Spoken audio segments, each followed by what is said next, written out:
And that's a good question. And I guess the answer, first of all, is I just love to preach. And I love preaching here, don't get me wrong. And you, it has to be hard to listen to the same person over and over. No amens, all right? And you are always so gracious, and you're always such a wonderful audience, and it's very supportive in everything, your feedback. And so it keeps encouraging me to work hard and delivering something that you can eat on and grow on. So I appreciate that. When I go to Africa, you get the same kind of reception. It's amazing sometimes the reception you'll have. Just the people that, as you've heard before, they'll travel so far and sit all day long just to hear God's word. And all you do is teach all day long. And it's very energizing, although it's very tiring. So I wish everyone could go once. And I know Dave's gone twice now. And slowly we're going to get other people hopefully going. And you'll just get a picture of what we're talking about. And perhaps it'll change your whole life. And so it'd be wonderful if everyone could go just once. With that being said, we're going back to Uganda and Kenya. When I say both areas, because we've been to Kenya twice, been to Uganda twice, now we're going to, do both at the same trip. Of course, it's called Eastern Africa. These countries are made up of Eastern African is Uganda, Tanzania, Kenya. Just like we have North America, it's made up of Mexico, Canada, United States. Africa is not a country, it's a continent, right? Made up of many countries, and we're just going to these little ones that are side by side. So tomorrow I take off on that big 747 over the Arctic Circle to Amsterdam, and then it's a 10-hour flight to Uganda, and we're going to land in Entebbe. And we're going to be, for the first time, teaching in a congregation there in Entebbe, and so that'll be very interesting. It's a large town. We're talking about Nairobi and Entebbe. Nairobi, several million, so these are big towns, they're not little villages. And then we'll go back up to Mbale, where we've been before, and work with Moses. And that's about a 3-hour bus ride that we'll take up there. And then we're going to cross the border, and the border is right through here, and we're going to go to Bungoma, where Henry, we've worked with him before. And it's not in Bungoma, but Mbale, we're going to have a preacher. There's supposed to be 65 different there. Now, I don't know if we have half that many, but if we do, that'd be a success. So, but in Bungoma, we're going to be traveling around to some of the lower villages, which is always, it's just such a delight and encouraging just to do that. And on that Sunday, so I'm talking about the 25th, thank you. I'm picking up Ann at the airport in Kisumu, which is just south. And so she's flying, what a brave lady she is, with her friend Nancy to Entebbe, all by themselves. And I've told them the stories, like when you get out there, out of the airport, there's going to be a gauntlet of people trying to get ride and say, hey, can I take your luggage? And don't get in this car, drive you in the country and kill you. So, excited about going? No, I just teased her because someone's there picking her up with a name or, packet, and it'll all be safe. But it's still a little scary. Now, Oliver, I've traveled with him, and it's his wife's going with her. So please keep Ann and Nancy. So then she and Nancy will be teaching there as well in some of the villages. And there's room for other ladies to do that. And just have to know ahead of time and get it organized. And then after that work there, we'll fly to Nairobi. And then at the tail end, last few days, we'll go on a little safari at the Masai Mara game refuge at the border. So that will be exciting as well. That's what we're doing. Appreciate everyone's prayers and their support. And the reason I go again, just because I think it does a lot of good, and their lot is accomplished in the people's lives spiritually. And someday you might not know these people personally, but I feel confident that in as much as you keep the faith and they keep the faith, you'll be meeting them in heaven someday. And that's exciting because they are brothers and sisters in Christ. You realize the first convert out of Africa is mentioned in the Bible? Who was it? It's a good trivia question. The eunuch in Acts chapter 8. He's traveling back to Ethiopia. He was up in Jerusalem worshiping. So, yeah, there's precedent to go to Africa to preach, right? Okay. So, well, why do you go? Well, you want to preach to all men, don't you? All is a great word. It's 100%. We want things that are all natural and not part, but all natural, 100%. It's even in our Constitution or Declaration of Independence. We hold these truths to be self-evident that all men are created equal, right? So when we think about that, we even use all laundry detergent because we want all the dirt to get out. What's that got to do with you and I spiritually? Well, we said this morning, we're going to talk about the things that you can do. And we want to talk about all that you can do, not part, not some, but all that you can do. Because that's what God is expecting from you, is to do all that you can do individually. And that idea of all has let's define it. It's the whole entire amount, quantity. It's all of one's possessions, energy, or interest, giving their all for what they believed. We understand and we marvel at, athletes, and Jack mentioned that, the training dedication for the Olympic athletes. They give their all, don't they? And just to achieve a medal. We're talking about trying to achieve heaven. Not that we're working our way to heaven, but we want to follow Jesus with all our life. So let's just go over a few things, and I just want to ask the question and give you some answers. What can you do, little or small, or as long as it's all, that can make a difference? Now, first let's look at Paul's life as he lists some things in 1 Corinthians 9. Now, we're not going to look there in the Bible. I'm just going to give you just a preview of what he says. He's talking about Christian liberties, but notice the 9 times he uses the word all in this text. He says, we endure all things for Christ. I'm free, though, he says, all men. Because when you're Christ, you belong to no one. He owns you, right? I made myself a slave to who? Everybody. Why would you do that? Become all things to all men, that by all means I might save some. Dude, I'll be your slave. I'll submit to your idiosyncrasies. I'll submit to your peculiarities. I'll submit to your bearing your burden, because I want to become all things that I can. You always save all. No, you never will. But we hope just to save some. And that's what Jesus himself said. So Paul said, I do things. That's encompassing. Everything in his life is for the sake of the gospel, to win some souls.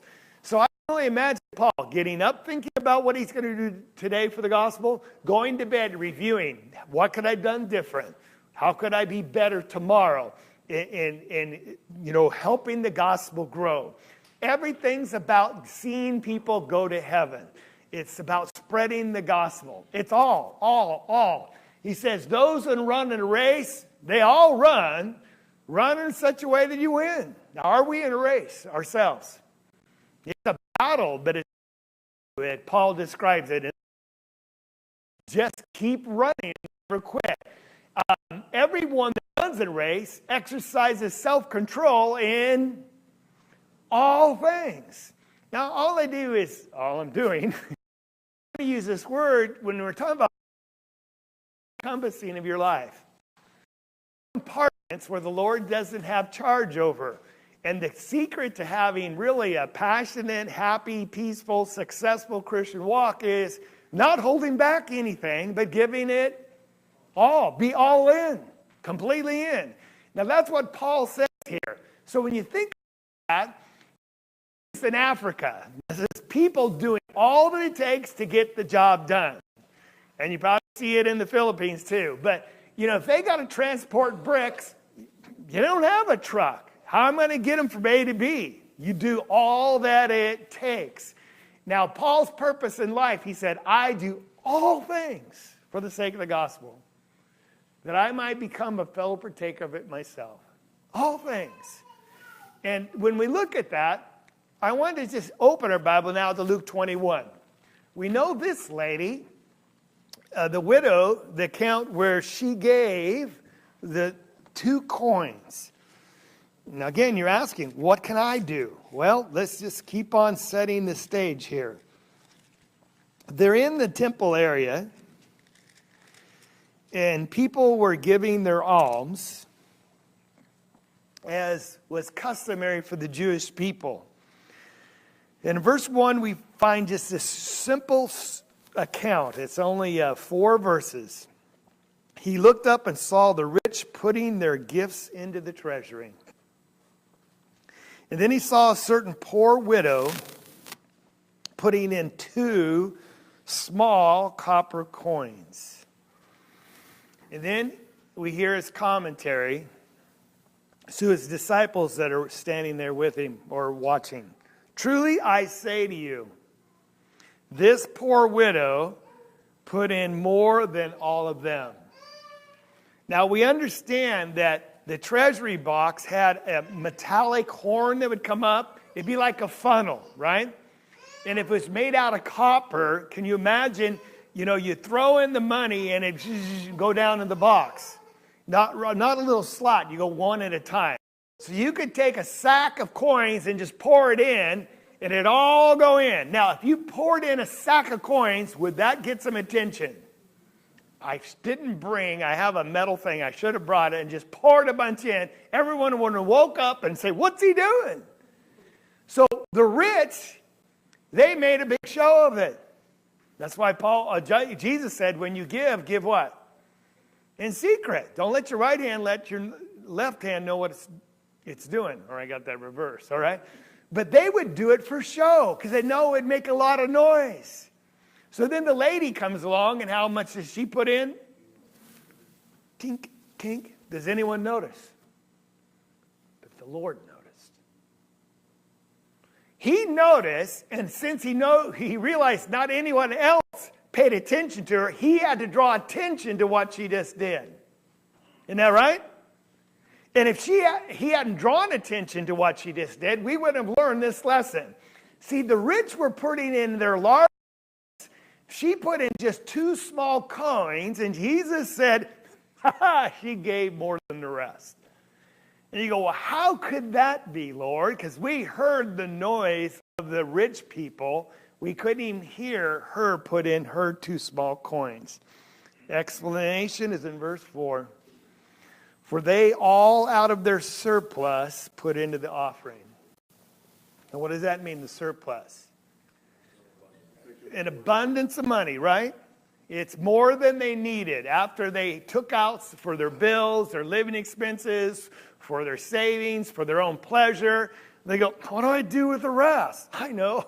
I'll give it down in the temple so everyone can see me give.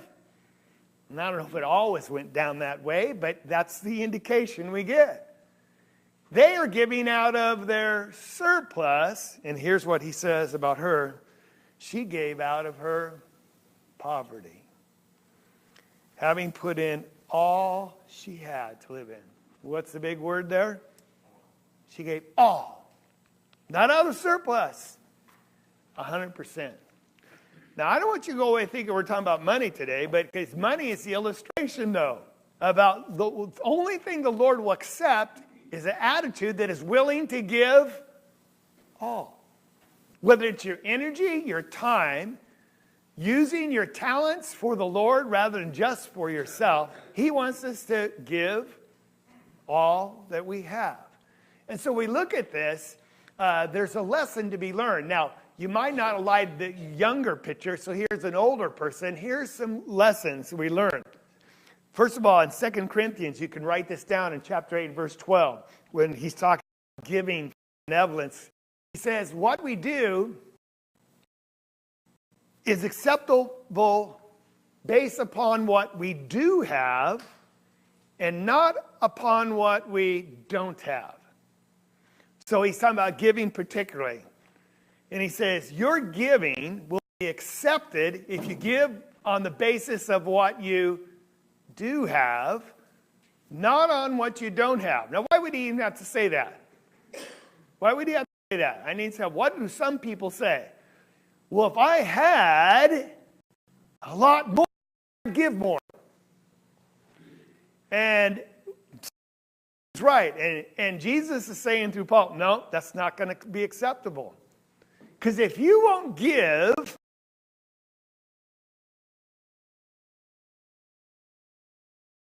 abundantly,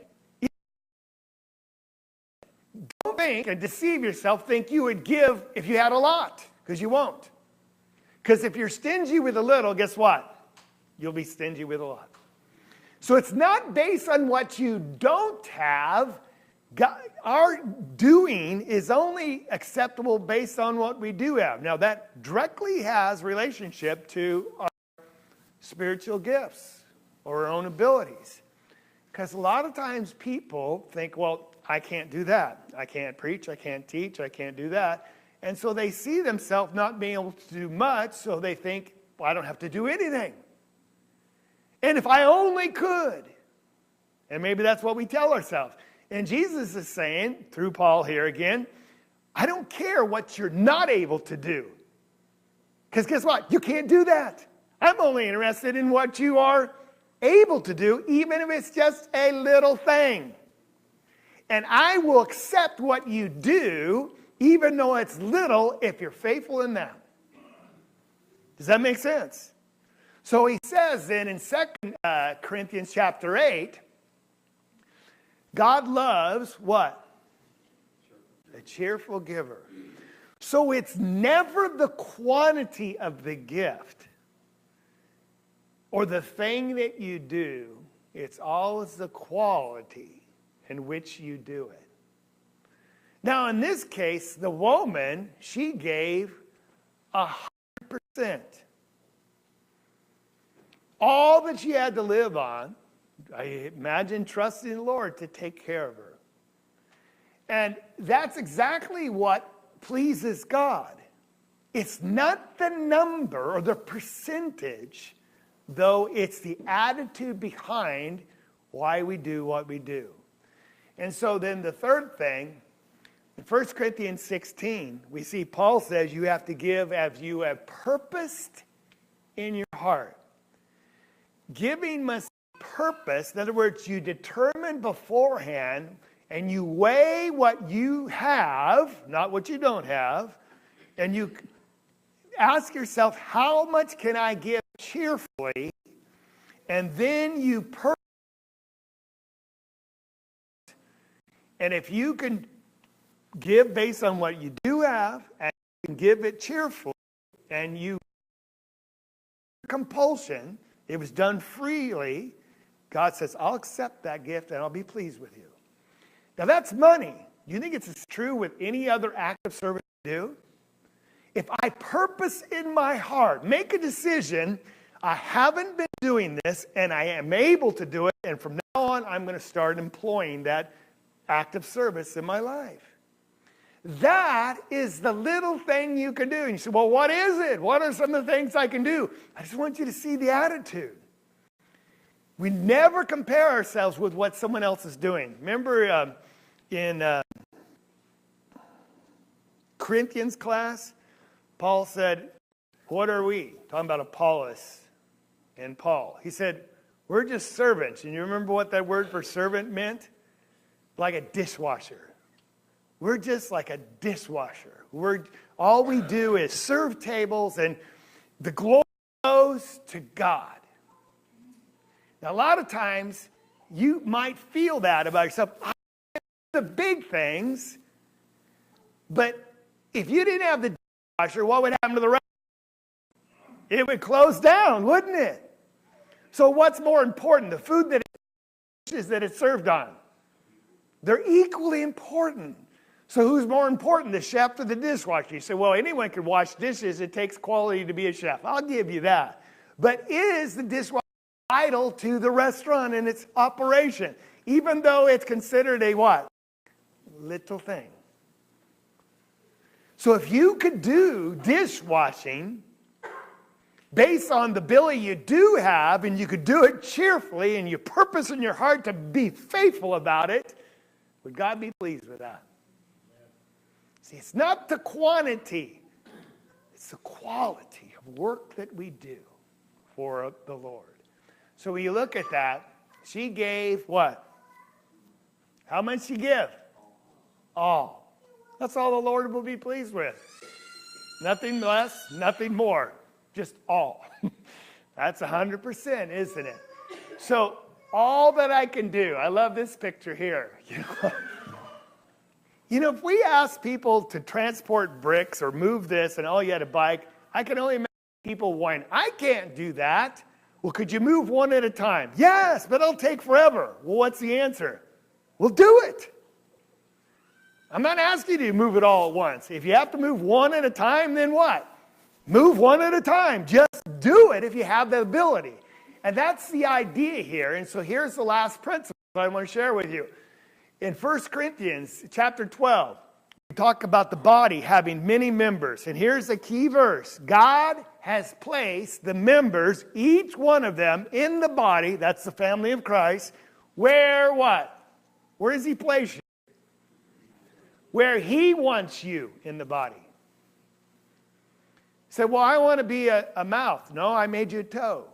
Well, I don't want to be a belly button. I want to be a finger, you know. God puts you in life where he knows you can serve the best.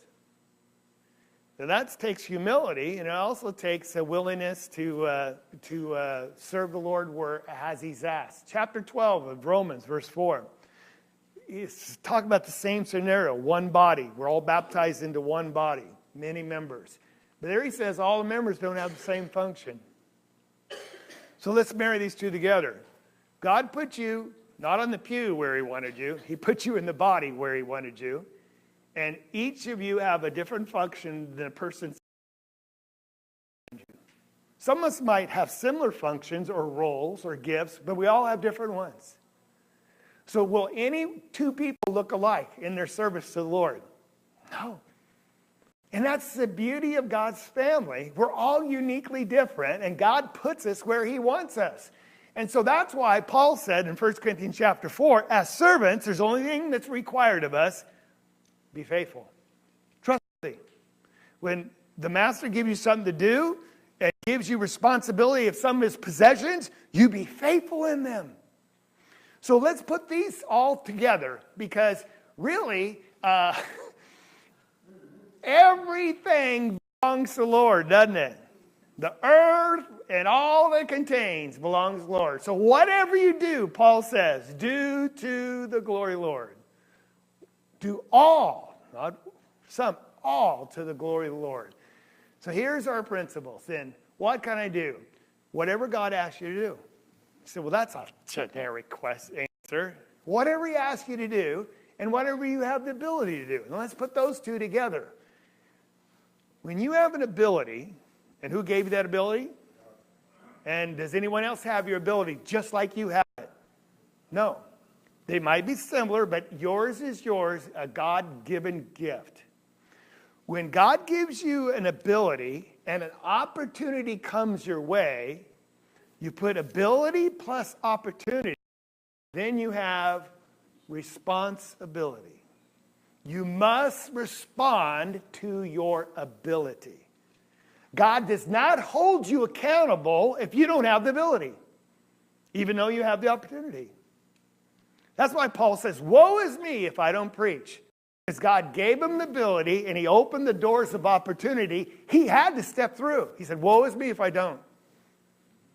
So God does not hold you responsible if you have an ability but no opportunity. Likewise, if you have the opportunity but no ability, he does not hold you responsible either. Like, well, I want to preach. I have no ability to preach.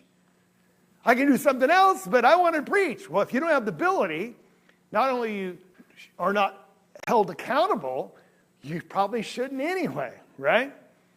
Because you have to, under purpose in your heart, this based on what you do have, what abilities you do have, and when opportunities come your way, then act on them cheerfully.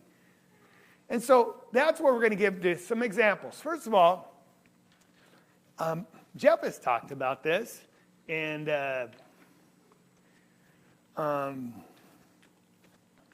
Brian will mention again announcements. And Jeff's mentioned this, that there's something going on almost every night a week. And if you're not familiar, there's a men's discussion group, there's a ladies' breakfast, there's a men's breakfast, there's a prayer group, there's a singing, there's E&E. People even came to elders and preachers meeting last week. It was great. And he said, well, what can I do just to get started and get involved? Take your pick. Do you have the ability to go one of these things and start engaging in some of these works of service? Yes. Do you have the opportunity? Well, yeah, if I stop doing some things maybe just for myself. Now, can you do them all? Probably not. But could you just want something? You have the opportunity, the ability, and I haven't been doing it before. Well, yeah, I probably could. Well, then God would probably ask you to do that. He's going to hold you accountable.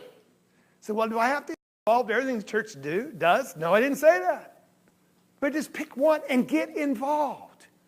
And then doors of opportunity get open as you know other people. You're going to find out about their lives. You're going to learn more things you can do. All right? So there's a start. Become part of the local activities of this congregation. That's beyond just, morning worship or Wednesday night Bible class. Well, those are important. We're talking about some of these other activities. With that being said, there's going to be a young people group being started. And what we need people to do is open up their home. It's going to meet once a month on the fourth Sunday of the month. And then if it continues to grow, it might meet twice a month. Is that an act of service? Is this a small thing that someone can do, open up their home to a bunch of rowdy teenagers? Wonderful teenagers. Maybe it's a big thing, but if you have the ability, now we have the opportunity. The Lord's going to ask, is anyone to be a cheerful giver? And if he's blessed us with everything in the world belongs to him, right? That means you're home, doesn't it? If he's blessed you with the opportunity, isn't he now asking you to open your home, perhaps? So there's a sign-up list, isn't there? Go back up, put your name on it. 3E&E, prayer group, same thing. He said, well, man, I've never opened up my home to anyone. That's hard. That's how we grow. And that's why we talk about hospitality. I got ahead of myself. When I asked, he said, what can I do? Whatever God asks you to do, he says, love one another. Be hospitable to one another. And it's not just social meals, even though that can be a part of it. But loving one another is taking care of each other. And often that starts with just a little thing, connecting with a new member or a weak member or someone you don't know by asking them in your home. And when you sit over a meal, there's something intimate about that meal and that relationship where you get to know each other. That's why God says, he who comes to me, I will come to him, and we will sit down and dine with him. That's the verbiage he uses in John chapter 6. Having a meal, because it's a very intimate thing, showing fellowship and acceptance. How many people have never had a Christian in their home? You say, well, that's scary. Well, that's how come we're growing in Christ. It must have been scary for that widow to drop in her last 2 coins. I don't want them to live on. But I'm going to give it to the Lord. I'm going to do all that I can. I'm going to trust him for the rest. And you may say, well, that sounds crazy. But Jesus commended her for it, didn't he? Didn't condemn her for it. He commended her. So this congregation, let me say that, is really good about opening their homes to other people. This congregation is really good about meeting other people's needs and taking people to the airport and taking people to the hospital and sitting with them at the doctor's office. This congregation is wonderful about it. Now, have some people fallen through the cracks, not overlooked? Yes. So we can excel still more. See, well, I've never done it.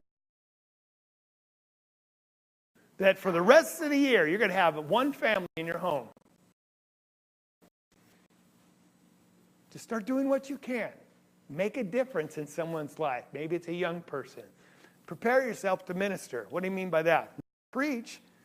So I don't know how to be an encourager, to mentor to a young child. I don't know how to preach the gospel to the lost.